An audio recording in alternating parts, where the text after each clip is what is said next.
Rencana pembangunan tol Sicincin Bukit Tinggi yang merupakan kelanjutan dari tol Padang Sicincin masih menghadapi ketidakpastian.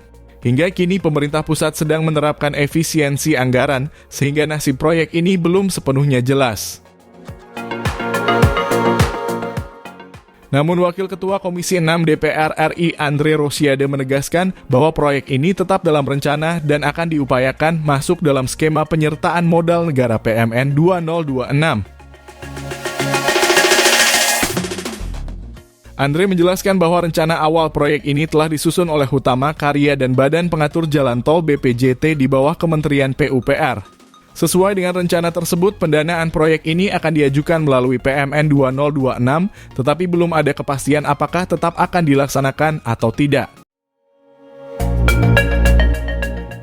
Saya belum tahu apakah tetap dilaksanakan atau tidak, tapi saya akan terus mendorong agar proyek ini masuk dalam PMN 2026. Dengan begitu, akhir 2026 atau 2027, proses pembangunannya bisa dimulai, ujar Andre saat melakukan kunjungan kerja di Padang minggu lalu.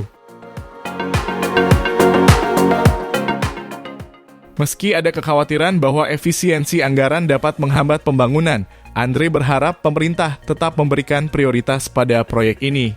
Sekarang masih 2025, masih ada waktu untuk memastikan proyek ini berjalan sesuai rencana.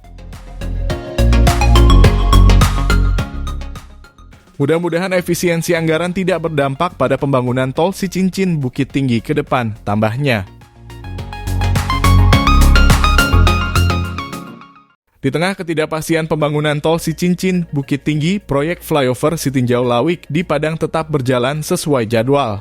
Andre memastikan bahwa proyek ini tidak terpengaruh efisiensi anggaran karena menggunakan skema kerjasama pemerintah dengan badan usaha KPBU.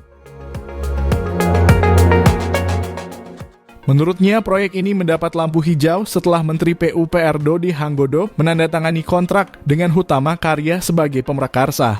Saat ini, administrasi proyek sedang dalam proses di Dirjen Bina Marga sebelum masuk ke tahap pembangunan fisik. Karena ini proyek KPBU, pemerintah hanya mencicil pembayarannya selama 10 tahun kepada Hutama Karya. Jadi meskipun ada pemotongan anggaran di Kementerian PUPR, proyek ini tetap lanjut, ujar Andre. Sekretaris Fraksi Gerindra DPR RI ini juga memastikan bahwa groundbreaking dan pengerjaan awal tetap sesuai target, yakni Maret 2025. Kami harap bisa dimulai paling lambat Maret 2025 atau kalau memungkinkan sebelum Lebaran, tambahnya.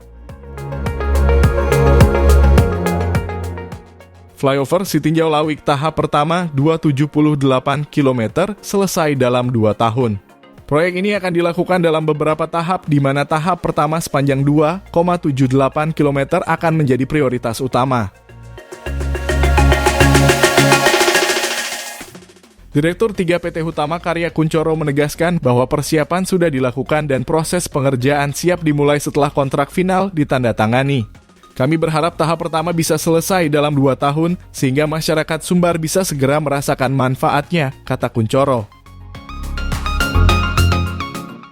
Jika berjalan lancar, proyek ini akan memberikan solusi bagi jalur Sitinjau Lawik yang terkenal rawan kecelakaan, terutama bagi kendaraan besar yang kerap mengalami kesulitan melintasi medan curam dan berliku. Tol Sicincin Bukit Tinggi masih dalam tahap perencanaan dan diusulkan masuk dalam PMN 2026, tetapi belum ada kepastian final.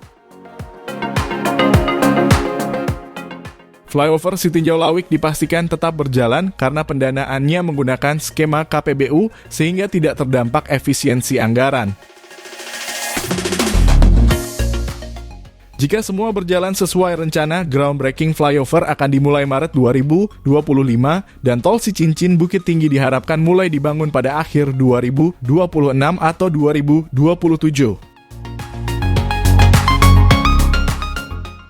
Masyarakat Sumbar tentu menanti kepastian proyek-proyek ini mengingat manfaatnya bagi mobilitas dan pertumbuhan ekonomi di wilayah tersebut.